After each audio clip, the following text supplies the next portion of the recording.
I don't share this culture's mania for hope. I think it's very dangerous. And I think the hardest thing before us is to face what's before us, honestly.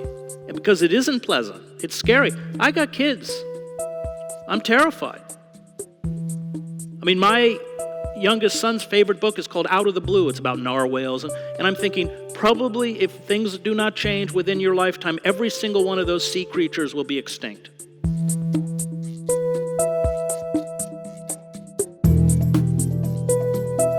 To explain his latest book, Hedges justifies the pessimism by saying, pretending the world isn't bleak feeds the mania for unreal hope that exists within American culture. So what then is the antidote? Resistance. If we don't resist, he says, you can't use the word hope. Let's welcome Chris Hedges. I always have a model for the books that I write. When I did that work Days of Destruction, Days of Revolt, with Joe Sacco, the great cartoonist, and if you have not read Footnotes in Gaza, which no one reviewed because it's so honest, get it. It's one of the great works on the Palestine-Israel conflict. He spent 6 years on it. Anyway, he's an amazing reporter. But he and I did this book. And the model was Let Us Now Praise Famous Men, the great work by James Agee with photographs by Walker Evans. And we went to the poorest pockets of the United States, the sacrifice zones, including Camden, New Jersey, which per capita is the poorest city in America, and when we were there was per capita the most dangerous city in America. Pine Ridge, South Dakota, where a male has an average life expectancy of 48. That's the lowest in the Western Hemisphere outside of Haiti. Immokalee, Florida, where we literally interviewed migrant workers, undocumented workers, who were chained in a truck at night. This is America, and it's the America we don't see for the salacious, tawdry court gossip that now has taken the place of news. Had dinner last night with Kathy Coleman, I think you know, head of the classics department. I took Latin with her, and she said, I always thought Suetonius might be exaggerating until now. This book came out of Durkheim's great work, 1897, called On Suicide.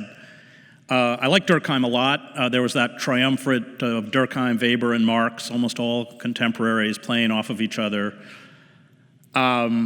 But Durkheim, like W.E.B. Du Bois, who we could probably argue was America's greatest intellectual, married that brilliance and scholarship with rigorous reporting and investigation. So when Du Bois writes The Philadelphia Negro, by the time he's done, he's interviewed over 1,200 families in Philadelphia to put together his masterpiece. And Durkheim does the same thing. He asks the question, what is it that drives individuals and societies to carry out acts of self-annihilation, the pathologies that I focused on in this book? And I think he captures what is fundamental to what's happened within our own society, and that is the destruction of the social bonds that give us meaning, dignity, status, a sense of place, stability, and purpose. And this was done by corporate forces, by the corporate coup d'etat that took place and held the primacy of profit above all else. That primacy of profit, where everything became a commodity, human beings became commodities, the natural world became a commodity that is then exploited until exhaustion or collapse. And I spend time in the book I actually write the gambling chapter out of the Trump Taj Mahal before Trump announced he was going to run for president. By the time I got there, it was a decayed ruin. Most of the rooms had been mothballed. They weren't even rented out because they couldn't afford to do the upkeep. Most of the restaurants were closed. The arena was closed. The few restaurants that were open, you could see rodents, literally like mice and rats, scurry across the floor. Big mold spots in the ceilings, lights burned out. You went into the bathrooms and they were covered with plastic bags, saying out of order, kind of a metaphor for where Trump's going to take us. And Trump preyed on this despair. I mean, there's a very fine book, Addiction by Design, by Professor Schul at NYU, which was maybe one of the very few books where she got inside the industry. Most gambling's done by slots, 80%, and people will go there for hours and hours and hours, and they use player cards, they all have profiles. The gambling industry has projections as to how much people, these gambling addicts, will spend in a lifetime. I wrote my chapter on sexual sadism, which is always a part of a decayed culture out of San Francisco at kink.com. This is the largest BDSM operation ostensibly in the world. It's live streamed. I mean, I took classes there. It was really bizarre. I was in a basement with DOMs, so there's a bunch of dweeby guys dressed in black and me, and my tape recorder in my pocket. But it's torture, and they waterboard, and they actually use the word torture. I mean, this ripples like a very poisonous undercurrent, this pornification within our society. I also spent a lot of time with hate groups, including at one point I was outside of Binghamton, New York, at night around a bonfire in the woods with the Proud Boys, Knights of the Alt-Right, and the Three Percenters, praying to my Presbyterian God that no one would Google me, and heroin addicts. So, I mean, like Durkheim, like Du Bois, I sought out these people. I love reporting, as I know Chris does, because it always not only challenges but often overturns your assumptions about what you think you know, forces you to ask questions that if you weren't out there listening to these people, you wouldn't even know how to formulate. And I think the argument of the book is that this social malaise, or what Durkheim calls anomie, which he defines as rulelessness. And by that he means the society no longer has rules, or at least the rules are no longer obeyed. I once had Ralph Nader, who I like very much, said, you know, you and I are not really radicals in the traditional sense of political life. We are conservatives because what we are really calling for is the restoration of the rule of law, which has been completely abandoned. And Matt Taibbi wrote a good book called Divide, where he spends time looking at the crimes of Wall Street and then spends time in the courts with the vulnerable who are preyed upon by a system. I mean, you go to part of the problem in cities like Ferguson is that because these corporations have, in essence, orchestrated a tax boycott. I mean, under Eisenhower, the wealthiest individuals and corporations paid 91%. And David K. Johnson has written a couple good books on this. You have 30 or 40% of these county budgets that are made up by imposing these ridiculous fines, including a fine called obstructing pedestrian traffic, which means standing on a sidewalk, not mowing your lawn, open container, Eric Garner, loose cigarettes. So on every level, politically, we live in a system, Sheldon Wolin, called inverted totalitarianism, where you have the facade like the late Roman Republic, but internally the citizen has been utterly disempowered. We have a court system that has become a wholly owned subsidiary of the corporate state, overturning our constitutional rights by judicial fiat. So it's rulelessness in that sense. And that creates this anomie, which Durkheim, it's interesting because, Marx plays with the concept of alienation, and Marx sees alienation as a positive force, as something that will cause workers to question the means of production and the hierarchy of power and capitalism itself and lead to. But Durkheim looks at anomie differently, and I think probably correctly, because as he points out, even like the hate groups, people who seek to carry out violence are fundamentally driven by a desire for death. And that anomie creates a kind of lethargy, a torpor, a sense of a loss of self-worth and self-confidence, and is extremely, extremely dangerous. And it's out of that anomie that we get the pathologies around us. And I think Chris and I will talk about this. I argue in the book that Trump is a creation of this anomie, that he is the symptom, not the disease. And we are not doing ourselves a favor by personalizing the problem or pretending that we got to this point because of Comey or the Podesta emails or Russian bots.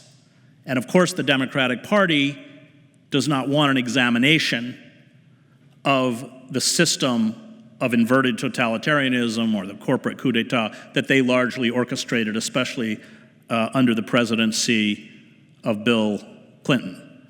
So with that, I'm going to go to Chris. Thank you. Good evening, and it's always fun with Chris Hedges. We've been doing it for years, starting, I think, with War as a Force. It gives us meaning. I think Chris followed me at the New York Times. We both came alive, awake in a certain way at the New York Times. And then, of course, we had to leave, me into television and radio, Chris to an incredibly original voice in this country. I just want to say for starters that, and maybe some of you were here, it's only a few months ago that I was on this stage with Steve Pinker. And Steve Pinker is drawn to good news the way Chris Hedges is drawn to bad news. Steve Pinker, Enlightenment Now, Better Angels, and this kind of thing. Bill Gates says it's the most important book he's ever read, the most wonderful book. It's really his Bible, but a kind of endless cheerfulness about, it's not just cheerfulness, he claims that every kind of violence, from wife beating, rape, wars between great nations, street crime, is down, down, down, down, down, including rape. But in any event, I was just thinking... It's called fiction. Well, have you ever met Steve Pinker? Have you ever met Steve Pinker? Have you ever debated him? And I must say, I pushed back on Steve Pinker pretty hard. I think it is an imperial fantasy. I'm not sure I'd call it fiction, but to be telling the world from the pinnacle of a named chair professor at Harvard in the imperial nation that the world is getting better and better and better. You just hadn't noticed it. There's a kind of presumption. But in any event, I wonder, I'm going to push back somewhat at you, Chris. Have you ever met Pinker? I have not. I recommend it. He's a terribly nice man. I've tried out on him all the rebuttal lines. There's a Ghanaian novelist I've never met, but I have read him, who's observed that there was this period in human history between, I suppose, the 16th, 17th century, Portuguese, British, American, all sorts of millions of Africans taken out of their homes and dragged through the Middle Passage to slavery in the Americas. It was a period known in Western history as the Enlightenment. Yeah. And of course he argues, no, the Enlightenment was what stopped slavery. Anyway, this is just by way of preface. I read this whole book with great admiration, but I want to say that the finest writer in the book is truly, if I can find my glasses, what do I do with my glasses? I'm not sure. But I can read it anyway. Dietrich Bonhoeffer, the Christian priest who was executed for allegedly being part of a Hitler murder conspiracy. But he writes, and Chris Hedges is quoting him, in the epigraph here, this nothingness into which the West is sliding is not the natural end, the dying, the sinking of a flourishing community of people. Instead, it is, again, a specifically Western nothingness, a nothingness that is rebellious, violent, anti-God, and anti-human, breaking away from all that is established. It is the utmost manifestation of all the forces opposed to God. It is a nothingness as God. No one knows its goal or its moment. Its rule is absolute. It is a creative nothingness that blows in anti-God breath. It blows in anti-God breath into all that exists, and on and on. But the point is, I'd like you to start with a fundamentally religious, theological designation of the nothingness, the nihilism, but also it reminds me of James Douglas writing about the JFK assassination, a marvelous book, in my opinion, JFK and the Unspeakable.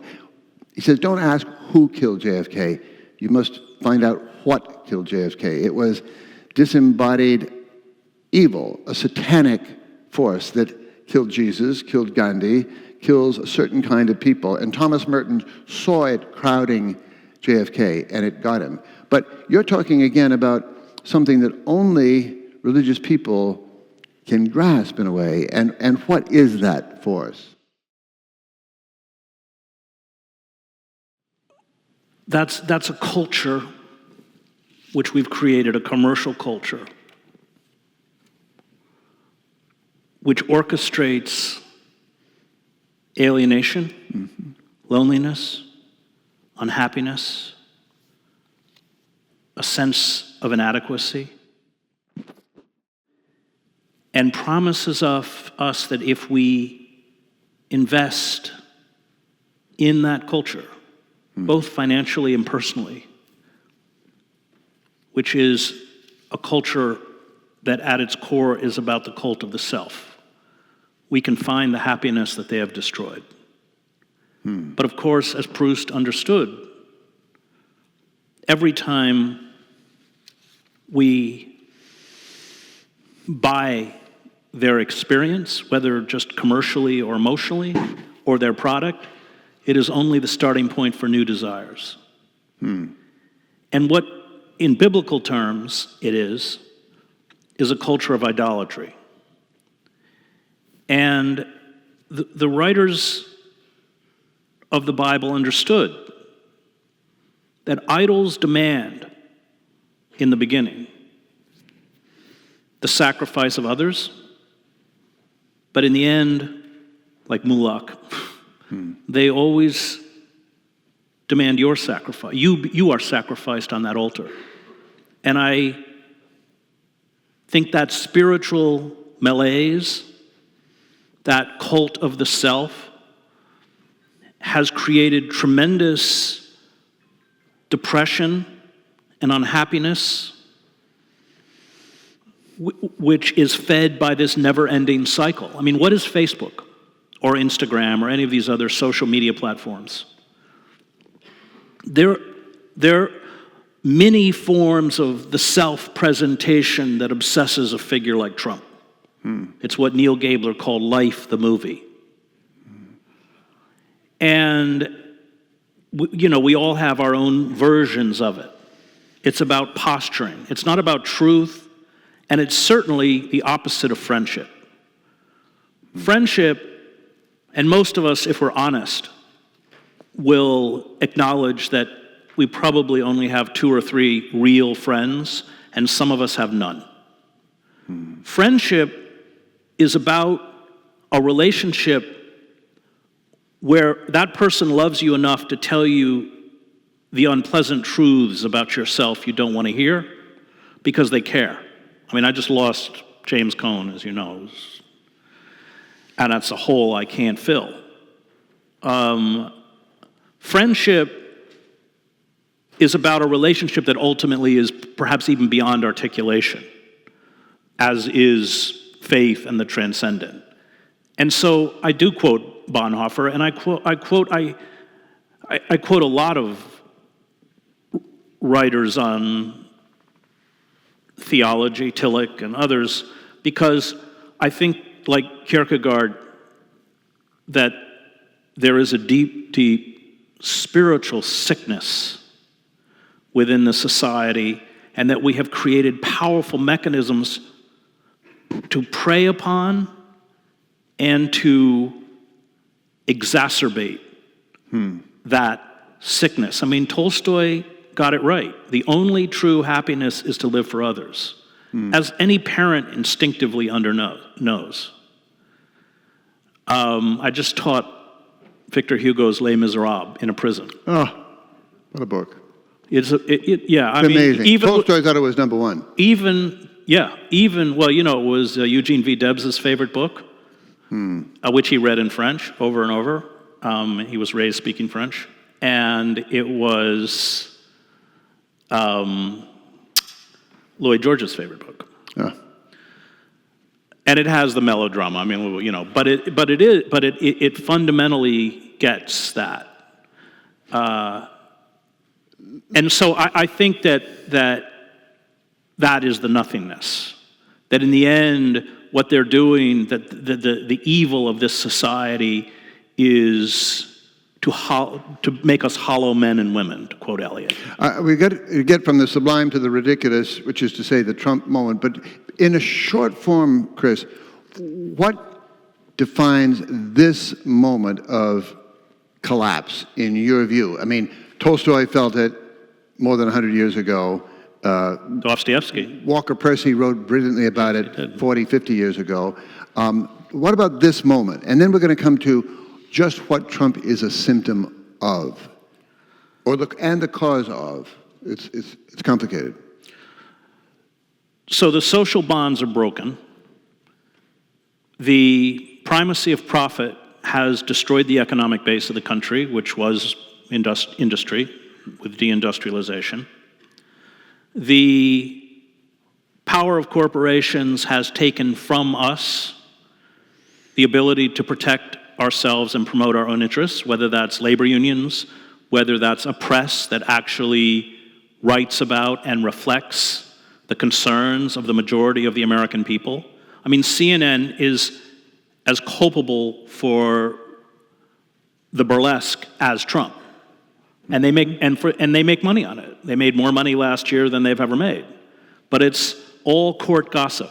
It's not news.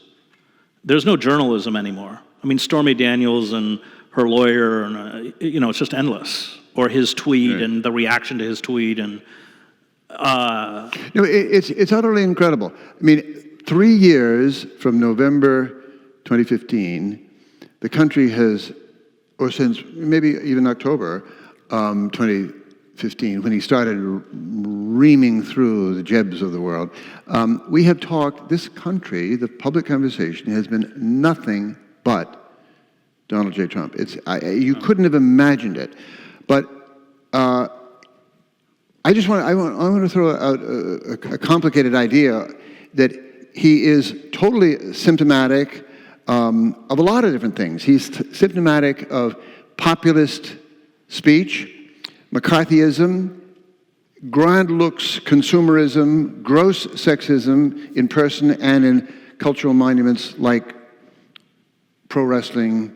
He's a product of 60 years of television, an advertising culture, and a propaganda culture on crack. I mean, it just goes on and on. A debased political culture that has presidential debates in Las Vegas. I mean, this tells you something that sort of settles the case. All enabled by a digital culture that we've chosen somehow, inadvertently maybe, not to regulate. We regulated radio, regulated television, we regulate computers, we regulate cars, but not this digital culture, which has just consumed the old way, not just of reading newspapers, but of reading anything. But anyway, this rampant thing, he is symptomatic of it, but at the same time, he is the closest thing to, I mean, of course, he's on the wrong side, but at the same time, he is feeding on the disgust with this world that we have made for ourselves. Well, we didn't make it. It was made for us. I don't Well, it think was made for us, but he is in some sense the captain of the angry people. Well, of course. So this is just like Yugoslavia, which I covered for the New York Times. So you have the economic, you have an ineffectual liberal elite that is unable to deal with the economic, or unwilling or unable to deal with the economic meltdown of Yugoslavia. And so, of course, there, what triggered it was hyperinflation. And you vomited up these bizarre, buffoonish, insane figures, Radovan Karadzic, Slobodan Milosevic, Franjo Tudjman. Go back to Weimar. Mm-hmm. What happens in Weimar? The liberals, the Social Democrats, and Ebert are in charge. The Nazis are polling in the single digits in 1928. You have the 1929 crash. Ebert and the Social Democrats, instead of responding to the distress of the German people, seek to placate the international banking system and impose draconian forms of austerity, including abolishing unemployment insurance. And there's a line in Klemperer, Victor Klemperer, who writes his diaries, I Shall Bear Witness, where after the Reichstag fire, the Social Democrats are terrified that the Nazis are going to lock them up and they all flee to Switzerland. And which I didn't know until I read the diaries, he was in Leipzig, 100,000 people were in the streets protesting martial law. But the Social Democrats, and he said the sentiment was, at least the Nazis have the courage of their convictions. I think we underestimate the legitimate rage on the part of a working class that was deeply betrayed, in particular by Bill Clinton. Yep. And that the rage is worse towards the Democrats because they pretended that they were watching out for their interests. So as you know, I was in Anderson, Indiana, the old GM. Yep. 25,000 union jobs. They were making $25, $30 an hour. They had pensions, they had medical benefits, they had a strong union. And so Clinton passes NAFTA, and GM, they didn't just close the plants, they bulldozed them. So they're huge, grass, weed-choked expanses where these plants. I mean, the old UAW workers, they can't even, who spent 30 years, they can't even drive, they will bypass those streets so they don't have to look at it. And those jobs went to Monterrey, Mexico, where Mexican workers are making $3 an hour without benefits. They voted for Bernie Sanders, but they weren't going to vote for Clinton.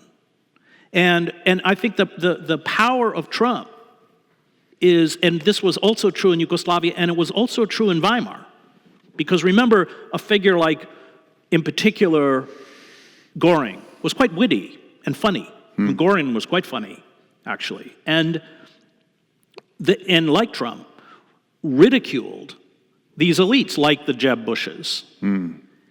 And what's happened is that the ruling ideology, and David Harvey wrote a very fine book on this, I don't know if you know it, on neoliberalism, but it's pretty smart. Right.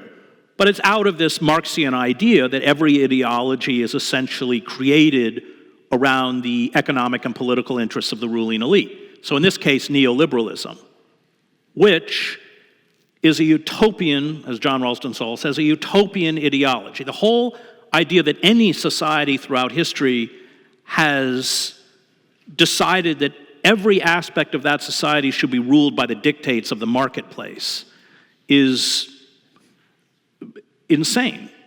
But this ideology, and every promise, of course, of neoliberalism, which Thomas Friedman popularizes in his columns, has turned out to be wrong. You know, that it'll build a larger middle class, that it will spread democracy around the globe. I mean, he was even writing that it was going to end wars, and remember the famous line that... No McDonald. Yeah, I mean, it was just... So the collapse of the ideology is crucial because, and this is across the political spectrum, no one's buying it. And so they are using much more draconian forms of control. That's the security and surveillance state, which Snowden exposed and which our leaders, including Obama, did nothing to reverse. And it has created such a revulsion towards the elites, Republican and Democratic, that when a figure like Trump comes along, it is kind of darkly cathartic. And I would also add just one more thing about the white working class. So when Durkheim writes on suicide, he said, usually the lowest rates of suicide are among the poor. The poor and soldiers. I mean, he talks about different forms of suicide, and soldiers can sacrifice themselves. But the poor, because they realize that the rules are fixed against them, and Baldwin writes the same point. He said, when he talks about why African-American men tend not to have a midlife crisis, because African Americans, understand that there are two sets of rules. But the white working class, which at a certain period, especially after World War II, achieved an economic prosperity that was kind of remarkable, believe the myth. And with the understanding that they've been had, I think express a very frightening and violent rage, which manifests itself in mass shootings, hate groups, and supporting a figure like Trump. You're leaving one huge zone, my favorite zone, out, which is George Bush and the Iraq War. To my mind, the Lydon line is that is pretty much the bone in our, it's worse than a bone in the throat. But it set the stage for where we're at. An illegal, immoral, irrational $5 trillion or maybe a lot more war that goes on today, in which the United States chose war, chose torture, ignited terrorism, embodied terrorism, literally killed a country in front of our eyes, corrupted the Democratic opposition, including our friend John Kerry, and destroyed the media. I mean, the New York Times, the Washington Post, and the New Yorker magazine all endorsed that war. The New York Times now says it is the refuge for truth, capital T. Washington Post says democracy dies in darkness. The war began and went to its end with the cheerleading of those institutions, including your friend Tom Friedman, William Safire, David Brooks, and they're still working. I mean, anyway. Yeah, because come back. But the point is only that to see Trump, he is symptomatic of all that betrayal of the working class. At the same time, he's the most, I want to say, viable person who ever tipped the tables on Jeb Bush and then on the Clintons. I don't want to give him any credit for it exactly, but it makes him much harder to analyze. And I also want to, here's the question for my friend Chris Hedges. When you look at this destabilization of power, authority, the elites, the warmongers, the predators, Wall Street, and you see, one thing, it's going to take a Trump-like character to beat them. Do you find your heart really rooting for the wreckers, the Trumpers, so to speak, or you certainly don't root for the establishment? Where's your heart, Chris Hedges? My heart is with, at this point, the 60 or 70% of Americans who are being pushed towards a modern form of serfdom in the oligarchic system. Who's their leader? Who gets them? Yeah, but this is maybe Michael Moore, maybe you. This is the problem. I mean, you know, that we can't personalize the crisis we're in, and it goes back to Durkheim. If we don't rebuild those social bonds, we're finished. And you bring up the war. So, and as you know, I had a very contentious relationship with the New York Times. I'd been the Middle East bureau chief for the New York Times, was denouncing the war. I was booed off of a commencement stage. And of course, I actually knew the Middle East and knew the instrument of war, unlike Pinker. And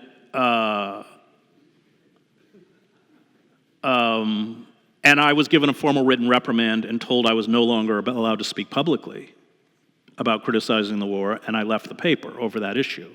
So when you talk about all those people who were wrong being still in power, but that's a misreading, because they may have been wrong, but they played their role.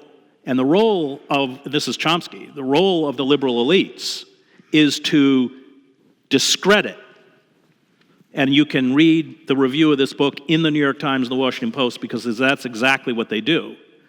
To discredit the critics on the left, because they set the moral parameters.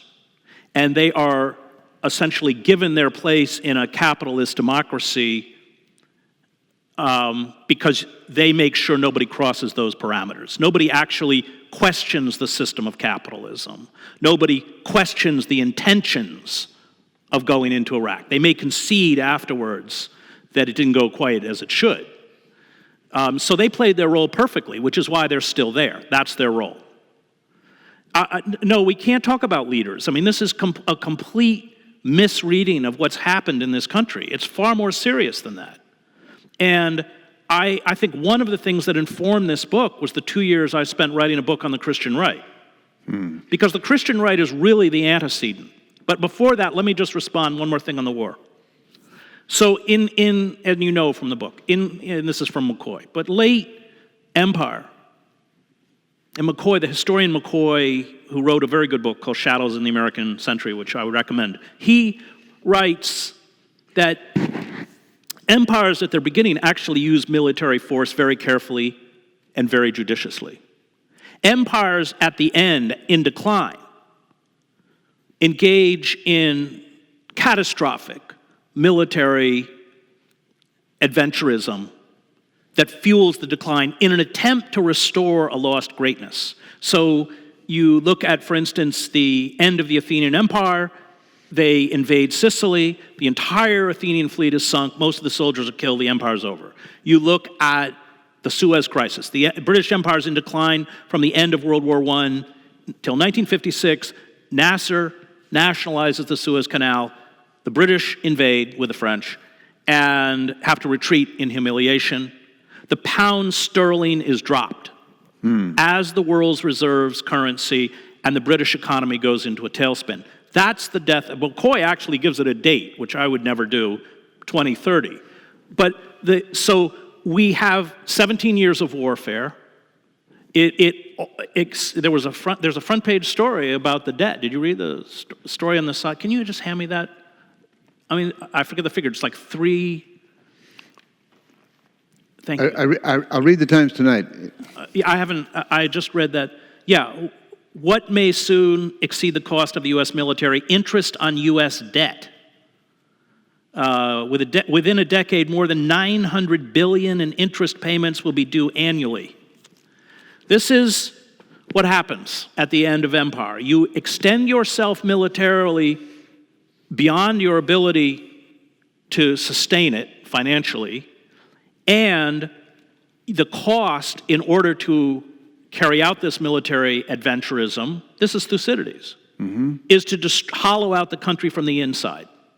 So Thucydides writes that the tyranny that Athens imposed on others, it finally imposed on itself. Why? Because the military adventurism is so costly. Your roads are not maintained. Your public libraries or school. The crown jewel of American democracy is our public school system. And we are watching it be destroyed. And so as you hollow the country out from the inside, you use the harsher forms of control, which I've spent 20 years reporting on the outer reaches of empire. Militarized police, suspension of civil liberties, wholesale surveillance, revoking basic rights like due process, militarized drones. It's all coming to a town near you. And that's how empires go down. So yes, the military adventurism is important, but it's just a piece. And we've got to stop personalizing this issue around Trump. We've got to stop thinking that the Democratic parties are going to cough up some magic candidate. And the Christian right, my study of the Christian right was extremely important in terms of feeding my understanding of where we are. Why? So I write a book on the Christian right. It's called American Fascists, the Christian Right and the War in America. I was trying to reach out to them. And I got a lot. Bill Moyers did not want me to use the word fascist. And I actually, when I finished the 2 years of reporting, I sat down with Robert Paxton, who wrote Anatomy of Fascism, and Fritz Stern, who wrote The Politics of Cultural Despair and left Germany as an 18-year-old. Two of our greatest scholars on fascism. And I was with them for several hours. And I just threw everything I had found And I wanted them to be able to argue me out of using that word. And at least to my mind, they could not. They might have not gone. Can I just say, tell me what's wrong with this sort of idiot definition of fascism. Fascism, the fasces, the binding of sheaves, it stands for the unification of war-making power, police power, opinion-making power, the electoral machinery, what else? Churches, media, the whole thing in one. To my mind, God knows what's ahead, but this is why I go back to the Iraq War. That was all of those institutions bound together unanimously. You know, the media, the Bush people knew somehow how to get elected. They had the machinery. The Democrats supported it in the Congress. Everything was united there in an effective war without dissent, essentially without opposition. It scared the devil out of me, and it still does. Isn't that a kind of, Huey Long famously said, of course we'll have fascism in America, and we'll call it democracy. But weren't we pretty close in that unanimity, the binding, after 2000 with an unelected, selected president of the United States? That was pretty bad, and still. Yeah, but Chris, it was different. So as bad as it was, we can't divorce the war from the reconfiguration of the society into a corporate oligarchy. We have the largest social inequality in American history, worse than the Gilded Age. Mm-hmm. And so the war is part of a peace. I mean, why are we still at war in Afghanistan? The Taliban controls more territory in Afghanistan than when we went in 17 years ago. Why? Because Northrop Grumman, Raytheon, Halliburton, they're making a fortune. It's propelled forward by the primacy of profit at the expense of everything else. Why are we expanding NATO? Which doesn't make any sense. Why are we expanding NATO to the Ukraine? Well, because, and let's not forget that Reagan had promised Gorbachev that NATO would not be expanded beyond the German borders after the unification of Germany. Why? Because it's $1 billion industry. I was just in Poland. I got off the airport, there's a giant billboard from Raytheon. Because if you have to reconfigure the old Soviet bloc military machine to make it compatible with NATO. So over and over and over, it is about the primacy of profit over what's rational. And we haven't even spoken about climate change. These people are driving us closer and closer, and we're pretty close, to the extinction of the human species because of the mania for profit. And this is Polanyi, The Great Transformation, which is his book on unregulated capitalism. Let me just, on the Christian right.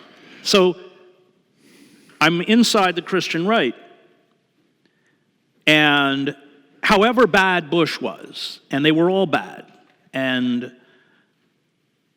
I would not say that they had totalitarian characteristics. They may have had authoritarian characteristics. What we're seeing now is much worse. And in the Christian right, I interviewed dozens and dozens of people who came out of lives of real desperation, who were followers in these mega churches. And I spent a lot of time in the churches, and I was at a pro-life weekend, and their despair was real. And the first chapter is called Despair. Mm-hmm. The divorces, the sexual abuse, the domestic abuse, the struggle with addictions, the evictions, the underemployment, the jail time, their lives in the real world. And you went to their small towns in Ohio, and it does look like everything's boarded up, and the only nice building is the megachurch. And they couldn't cope with the real world. And so they did what anthropologists call it crisis cults. They fled into a world of magic Jesus. And in that world, like the world we're in now, reality and verifiable fact just does not intrude on your world vision, because verifiable fact and reality, I mean, like, you know, on the, let's say the issue of creationism, you can't argue them out of it because they're terrified of being pushed back into the world that almost destroyed them. And so the nucleus of the totalitarian system that is headed our way, especially as we barrel towards another financial collapse, is magical thinking, the permanent lie. I mean, so Bush lies about weapons of mass destruction. Clinton lies about NAFTA. But Bush does not claim that Iraq still has weapons of mass destruction. Clinton does not claim that NAFTA created millions of wonderful middle-class jobs. But with Trump, like the Christian right, verifiable fact and reality no longer matter. You have the photographic evidence in front of you. And Hannah Arendt writes about this. And she said that in any totalitarian system where the permanent lie replaces any discussion based on verifiable fact, it creates a collective schizophrenia. I'm sure we all feel it. You know, it doesn't matter. You have to feel it. But I want to interrupt you. I noticed on Facebook this morning, well, actually, a very good friend of mine, a young man, mid-30s, African-American from Trinidad originally, he served 5 to 7 year sentence for a complete non-crime. He's a perfect model of young black men who go to prison in a system of mass incarceration. Very gentle, very intelligent, very likable, lovable human being. But he wrote in his Facebook page this morning, I mean, he knows more about injustice in America than you and I will ever experience. He said, just his note on Facebook this morning, there should be a line between negative, miserable people and positive people, and the negative shall stew in their mess until they realize that most of their pain is self-inflicted. He's talking about us, among others, but sort of what's wrong with you people and what's right about him, and I'm still trying to dope it out. What is the type of human being, including you, and you're just a more vehement version of me, that is so compelled, and rightly, I think, to dwell in this gathering darkness? Because it's real. I mean, climate reports alone should terrify the hell out of us. I mean, and, of course. And you know, I covered war for 20 years. None of us who survived used the word optimist or pessimist. Sure. You made a very cold calculation of what the weapons systems were down there, and then you responded. And I actually look at that Facebook message as a kind of cri de coeur from somebody who's thrown into the criminal caste and is trusting in the power of positive thinking, which is fed to us across the cultural and political spectrum. It's Oprah, it's positive psychologists, it's, you know, our modern version of Candide, Pinker, it's Hollywood, it's the Christian right, and reality is not an impediment to what you desire. But what that does is essentially erase reality. And I was with Cornel West this morning, who I love, and then we were 4 hours together, and then he dragged me off to his Kierkegaard class. So, I mean, we were both talking about this, and coming out of a religious tradition, to go back to where you were, which I do, and coming out of particularly Calvin and Luther, is to have a tragic view of human nature and human society. And in fact, that's the best protection. It's not happy thoughts. It's not positive thinking. That, in fact, sets you up for despair. I mean, for 20 years, and you know, without being melodramatic, a lot of the people I worked with were killed. My closest friend was killed. I worked with for 10 years, Kurt Sharp. Killed where, Chris? He was killed in war. What? He was killed in Sierra Leone, but we covered the war in Iraq. We covered the war in Sarajevo and Kosovo. Okay. He was killed with another friend of mine. But I mean, I lost many of the people I worked with. And so what was the primary aspect of our job? It was true in El Salvador. It was true in Bosnia. The Serbs would go into a village, they would kill a bunch of people, and then they would close the roads to try and keep the journalists out. And we would have to put our satellite phones in our backpacks and walk in, often many miles, to report on this slaughter. And we knew that we were going to wake up tomorrow and they were doing it somewhere else. And we'd have to, and they were often had snipers shooting at us. It was very dangerous. And that, maybe it was Pyrrhic, but that ability to document those crimes and recognize the destruction of those lives was enough. We didn't think that we were going to stop it, but it becomes and that's why, as you correctly pointed out, it becomes in the act of resistance that you find freedom. And not even freedom, more than freedom. You find euphoria. So I teach, as you know, in a prison. I've taught in 10 years in a prison. And I taught a course called Conquest. I've done it too. It's an amazing education. Well, they're my best students. I mean, I teach through the BA program at Rutgers.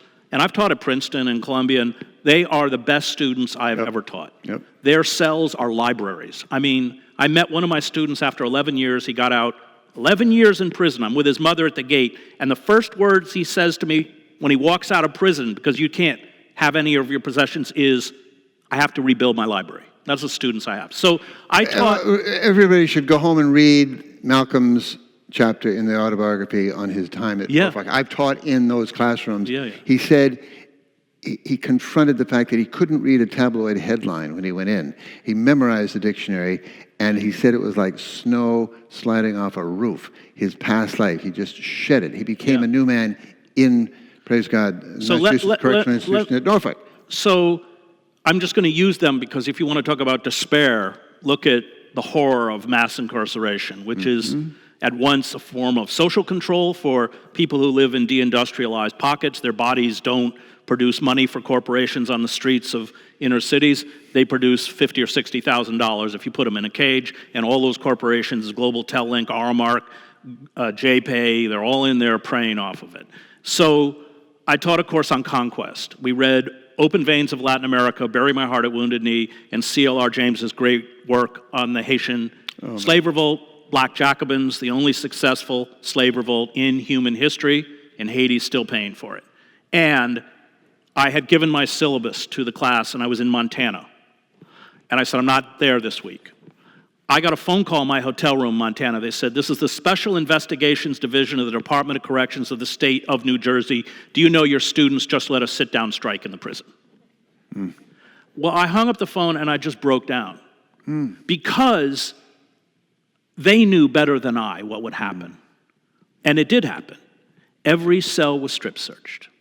Every student was interrogated. And you have so little in prison. Oh, your job is gone, your education time, your rec time, gone. And they had to find the two leaders, which they did. They shipped them to another prison, and they put them in indefinite solitary confinement. But what was so moving is that it wasn't a surprise, but they did it anyway. And that is what I'm talking about. In that class, my best student, my only A+, was picked up in the streets of Camden when he was 14 years old. His stepfather had beat his mother to death in front of him. He was illiterate, he couldn't read or write. He's on the streets, he's dragged into a police station. The cops don't investigate murders anymore. They just grab somebody. He was grabbed. He's crying, he can't, just sign, just sign, just sign. He signs. He's tried as an adult. He's 14. He's tried as an adult. He's not eligible to go before a parole board until he's 70 years old. He's 39. The bell goes off. It's the last day of class. And you got to get in the hall quick or you get a charge. He waits till everyone's out of the classroom, and he walks up to me and he said, I know I'm going to die in this prison, but I study as hard as I do because someday I'm going to be a teacher like you. That is hope. That is hope born out of a tragic out of the tragic. And I can live off of that for a very long time. Does it change the world? Does it defy radical evil? I mean, you know Vasily Grossman's great work, Life and Fate? I do. I've not finished it. And which you should all read. And it's about, he has that passage that, it's not a battle between good and evil. It's a battle between a great evil trying to crush human kindness. But if human kindness has not been crushed, even now, then evil will never win. And if you come at the world like that, instead of the way the consumer society wants you to come at the world, then you are protected emotionally to continue acts of resistance and evil, and realizing that, as Daniel Berrigan once told me, I asked Daniel Berrigan, how do you define faith? He said, it's the belief that the good draws to it the good. Even if empirically everything around you says otherwise. That's what faith is. The Buddhists call it karma. But you know what? It's true. The good does draw to it the good. I think it's fascinating that we, and you especially, keep coming back to religious insight. I'm thinking of St. Paul, letter to the Romans. We rejoice also in tribulation. Of course. Out of tribulation comes experience. Out of experience, patience. Out of patience, hope. Jesse Jackson, in his best days, used to quote that. But there's a lot of truth. Chris, I've never heard you better. You're fantastic. Mesmerizing. But let's put it to your wonderful audience and give them a voice too. Questions? Very, very short answers if you must, but let's keep it quick. And thank you for being here. Is Chris Hedges hot or what?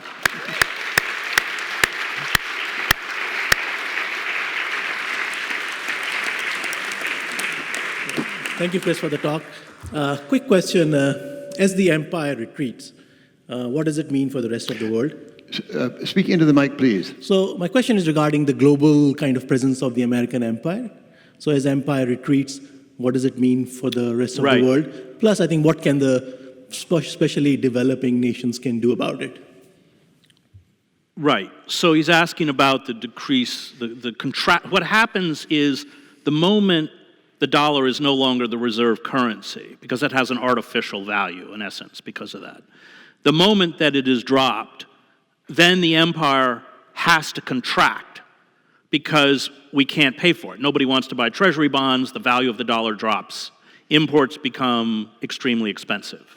And what I worry, and I would add the fact that our financial system is once again being grossly mismanaged by Citibank and Goldman Sachs and Wells Fargo and everyone else. What they've done since the 2008 crash is been handed by the Fed out of electronic ether, according to the University of Missouri, their estimate, $26 trillion. Trillion. And what have they done with it? They haven't, as China did, rebuild the infrastructure and create jobs, invest in the real economy. They have taken that money and used it to buy back their own stock because of their competence. That's why the whole idea that the overheated stock market is a sign of economic health is nuts. They've hoarded it, or they've gambled with it. So the Times had a story, I guess a couple weeks ago in the Week in Review, about the next dot-com bubble being the fracking industry, because like the dot-com industry, the fracking industry is based on projected profits, not actual. Fracking, in fact, is a huge money loser. The $280 billion have been invested in fracking. So what the money was given to them at virtually 0% interest, but it has to be repaid. So what have they done? They've gone to the beleaguered population and imposed harsher and harsher forms of debt peonage. It's why even if you have medical insurance, you're getting all these new costs and copays, and it's why we have $1.5 trillion in student debt. It's why we have $13 trillion in personal household debt. And it's why cities, and I opened the book in Scranton, are facing insolvency. And so I opened the book there where they're selling off municipal assets. Their pension funds have dropped 40% because of the crash of 2008. And so they're selling off their sewer system, their parking authority, their utilities in a desperate effort to stay solvent. but then they don't have anything left to sell. So my fear is that the system, the malaise, the anomie is so widespread. The pathologies of self-destruction, including suicide, are an epidemic. But we live in a period of relative stability. But with a financial crash, which is coming, it's going to come, I don't know when, but it's coming, and with the dropping of the dollar as the world's reserve currency, that financial crisis and all of totalitarian movements rise to full fruition out of a crisis will, because our movements have been destroyed, our press has been corroded, our democratic institutions don't work, then I worry that the monsters will really come out here. What will it mean globally? It's a multipolar world. I think we have to go back to climate change. Christian Berente wrote a good book on this a few years ago called Tropic of Chaos.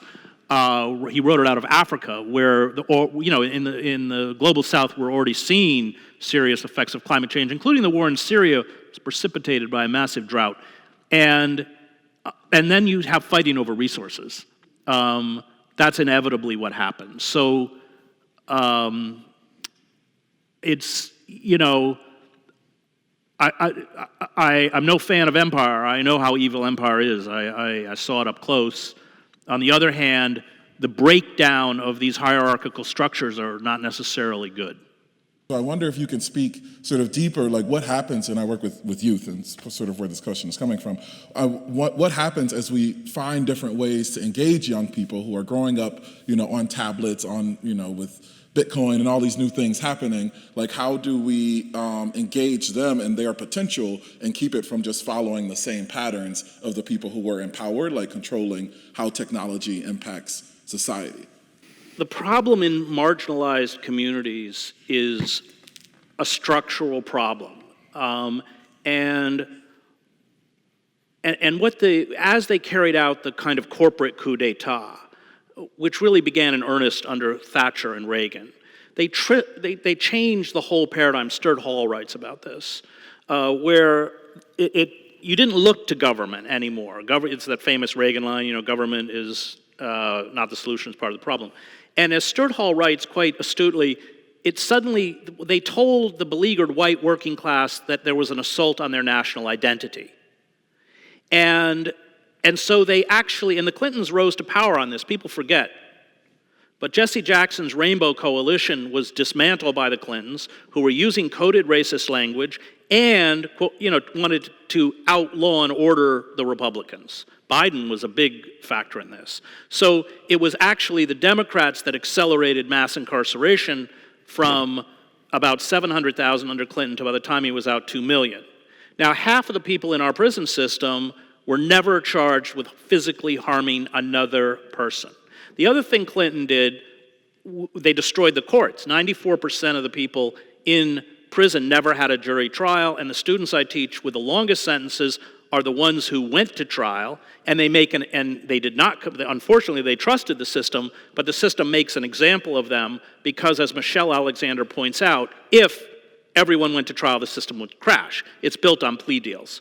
So one of the things that always breaks my heart in the prison is, and it's one of the reasons I teach in the prison, is that the structural racism, which is so pronounced as to make it, as you know from Detroit, almost impossible to make a living in the legal economy, has effectively sold a lot of these people this idea that it's your fault, you made mistakes.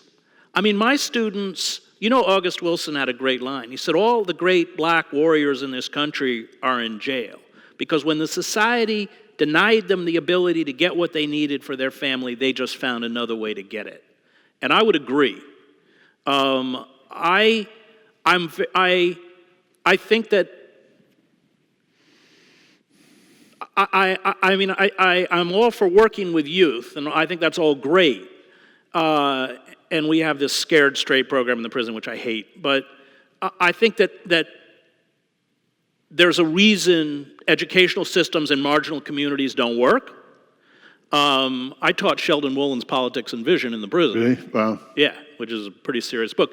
But I remember after that class, I just have to tell a little anecdote about my students. So, I don't know if you know the book. It's a classic. It's brilliant, brilliant. But he looks at a Western culture through the lens of various philosophical systems, Marx, Nietzsche, Locke, Rawls, everybody. So I did my chapter on Marx, and there was this long silence, and one of the students goes, "Oh, we waited all semester for Marx, and it's over." I said, "Okay, when I finish the book, I'll come back in another 2 hours on Marx."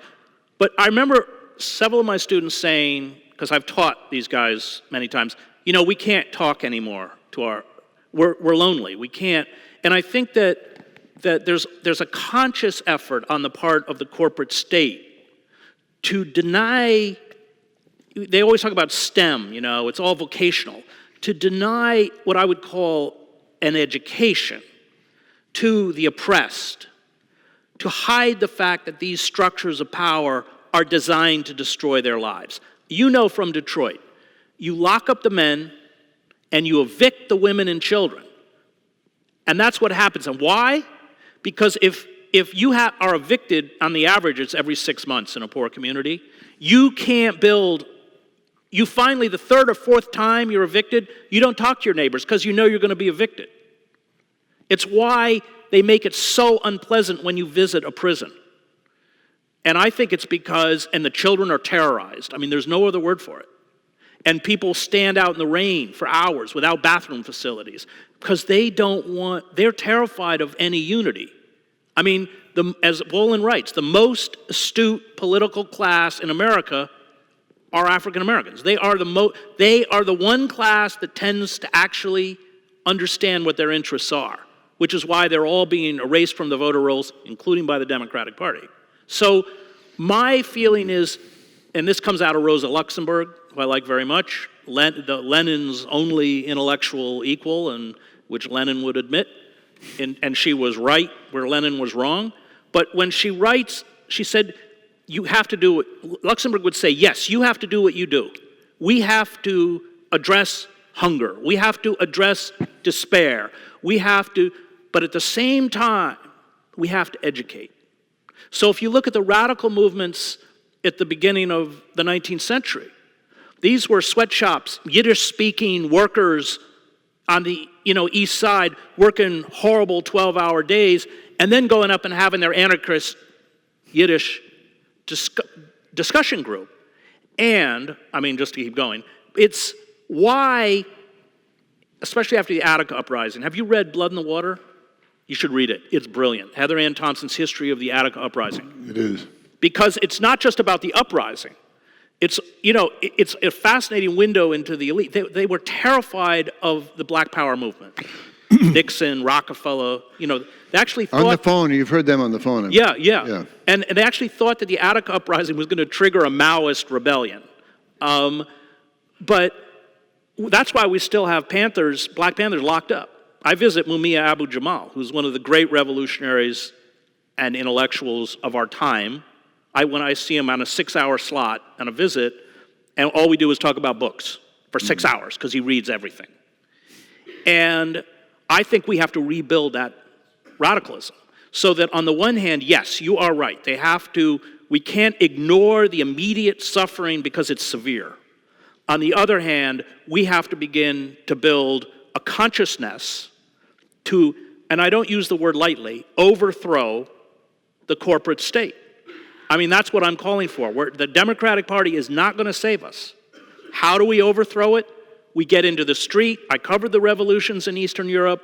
I watched day after day as 500,000 East Germans went to Alexanderplatz in East Berlin and brought down the Stasi state, which until our own state was the most sophisticated security and surveillance state in the world.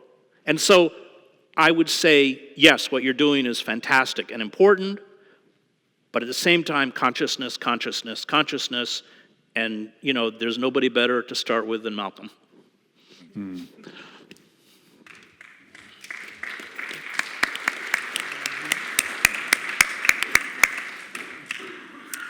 Hi. When I was in grammar school, we went through drills for what we would do if there was a nuclear holocaust. And some of us in the room probably remember, we used to joke about it and say, you sit down and you put your head between your knees and you kiss your ass goodbye. And there is a certain aspect of all of this that makes me remember that.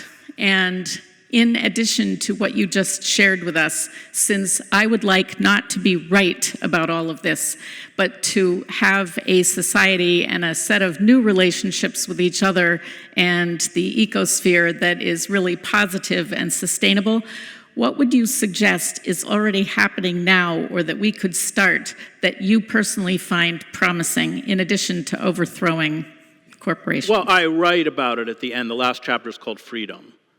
And I was at Standing Rock. I actually gave a talk in Boston a couple years ago, and all of the activists, because there's a pipeline running through Boston, and they said, you know, we've gone to our elected officials, we've done petitions. I said, no, what you have to do is go out and buy junk cars, and when the construction equipment comes in to build the pipeline, you've got to drive all the junk cars to block everything and take the batteries out and walk away. That's the kind of stuff we got to do. It's the activists who got on the railroad tracks in the Northwest to stop the bitumen tar sands fuel. That's what we got to do. And they will be vicious, as they were in Standing Rock. I mean, Standing Rock was an important event for me, and I write about it because it had the spiritual element that Chris is bringing out, that I think is key. And it's what Reinhold Niebuhr calls sublime madness of the soul. And we have to stop asking ourselves if we will succeed. We have to enter into the realm of faith, that what we're doing is right. And that, yes, I mean, we all think we're gonna, this society is wonderful about, you know, eternal youth. But we have very short lifespans on a planet that's 4.5 billion years old. And it is that Auden line, the ironic point of light that flashes out wherever the just exchange their messages. May I compose like them of eros and of dust, beleaguered by the same negation and despair. Despair. Show an affirming flame. Read Solzhenitsyn, the Gulag Archipelago, and don't get the abridged. The last volume is on resistance in the gulags. And do they succeed? I mean, they're crushed. And yet, it is that power of an invisible witness. I mean, as Chris knows, the greatest force that drives me is my father, who was a Presbyterian minister, who was a sergeant in North Africa in World War II and joined the anti-war movement and the civil rights movement and the gay rights movement, for which the Presbyterian Church pushed him out. And he'd been a parish minister for 40 years. He was a great preacher. And the church said, that's it. You're not allowed to speak publicly the same thing the New York Times did to me about gay rights. His brother was gay. He was very close to my uncle. And so what did my dad do? He had a church in Syracuse. I was at Colgate as an undergrad. And his answer to them was to hold an Easter service for the GBLT community of the city of Syracuse. And he came down and got me. And he said, this is probably the last time you'll ever hear me preach. And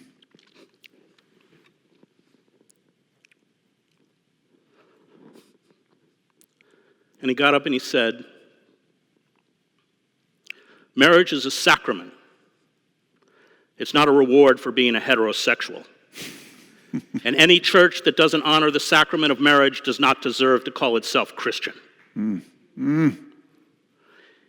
And when the New York Times called me in and said that I was no longer allowed to speak publicly about the Iraq war because I was, quote unquote, impugning the impartiality of the New York Times, And I'm not going to pretend that was easy to lose my job and my pension. But I knew as I sat there that I had a choice. And that choice was this.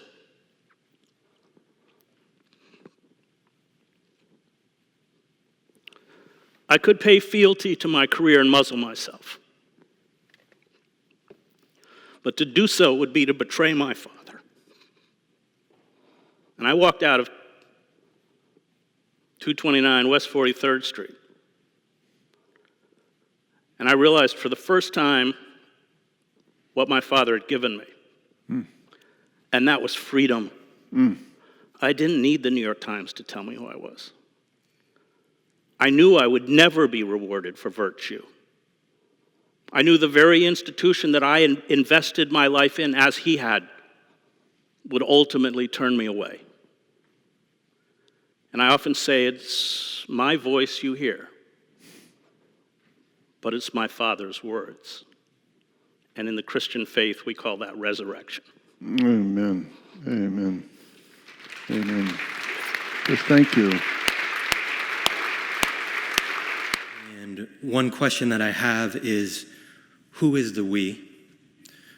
Who are those who are going to take these steps? Who are the allies? Who are the leaders, really? So who are the leaders among us? And how does that build?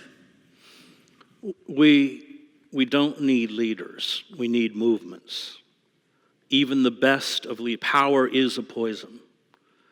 Power is always dangerous no matter who wields it. And it's always those movements that must keep leaders in check, and they have destroyed our movements, especially starting in 1971 with the Powell Memo.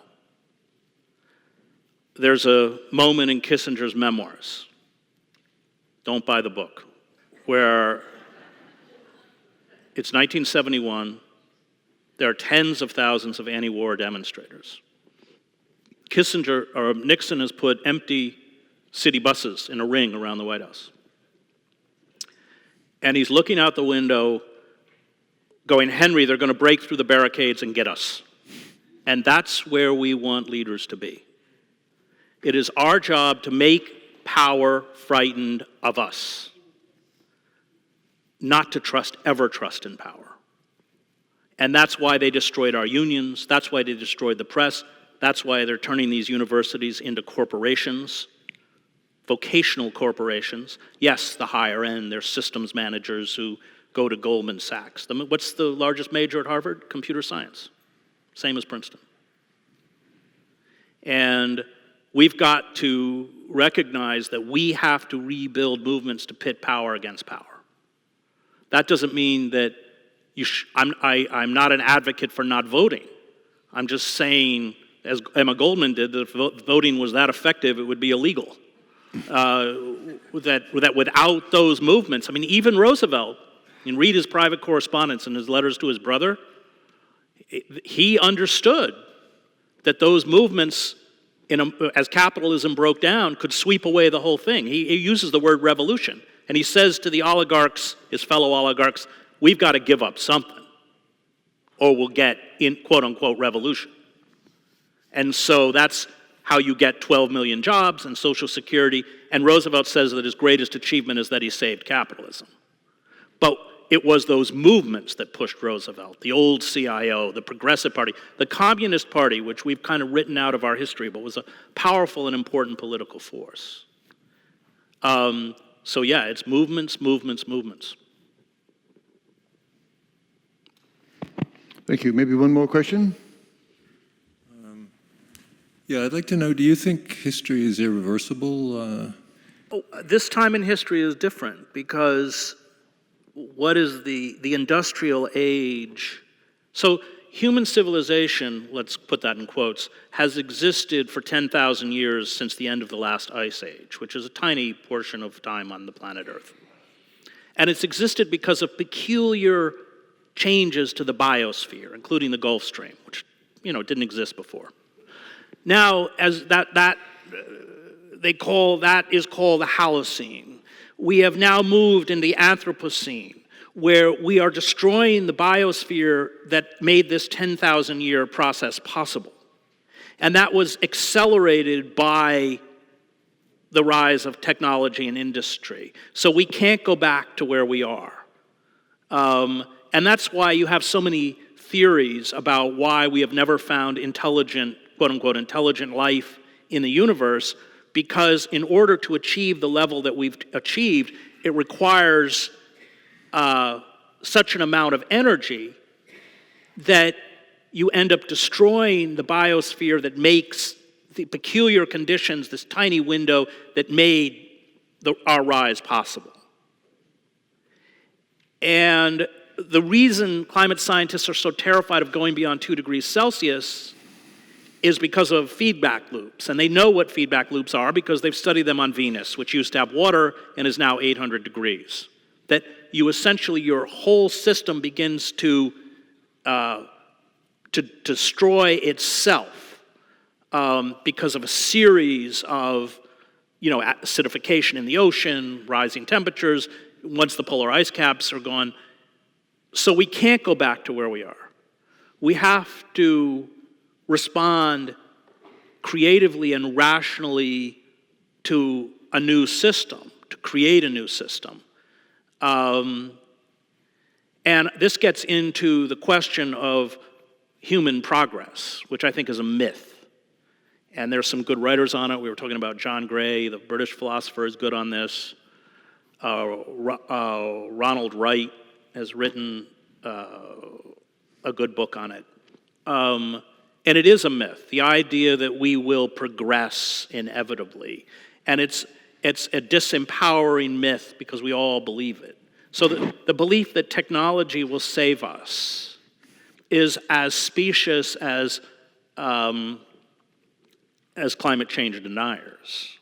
And unfortunately, because of the corrosion of our systems of mass communication, including, I think you would agree, on PBS and NPR, the most important existential issues that face us are not even articulated. And that's extremely dangerous. So what I fear is kind of what I saw in Bosnia, that as hierarchical systems break down, I mean, how many more times can coastal cities be flooded and destroyed? This isn't the last time that massive storms, unlike storms we've ever seen, are going to hit North Carolina or Puerto Rico or anywhere else. I mean, how can you just constantly rebuild? Is that? And on the commercial airwaves, they don't even mention the word climate change. So what I fear is that we talked earlier about the power of positive thinking. I don't share this culture's mania for hope. I think it's very dangerous. And I think the hardest thing before us is to face what's before us, honestly. And because it isn't pleasant, it's scary. I got kids. I'm terrified. I mean, my youngest son's favorite book is called Out of the Blue. It's about narwhals. And I'm thinking, probably if things do not change within your lifetime, every single one of those sea creatures will be extinct. That's the world we're facing. And we're not responding. And we're not responding because the people who have total control are blinded by a mania for profit, by idols, by the cult of the self. And it's not just Trump.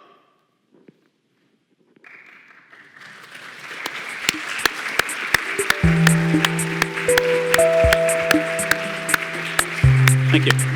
You were great. Thank you, Chris Hedges. Sometimes I see all of the forces when we are divesting our economic systems, when we're rather divesting from our safety nets, divesting from our education and healthcare, and to see people somehow make it work anyway is really inspiring to me. And the fact that it really is a movement.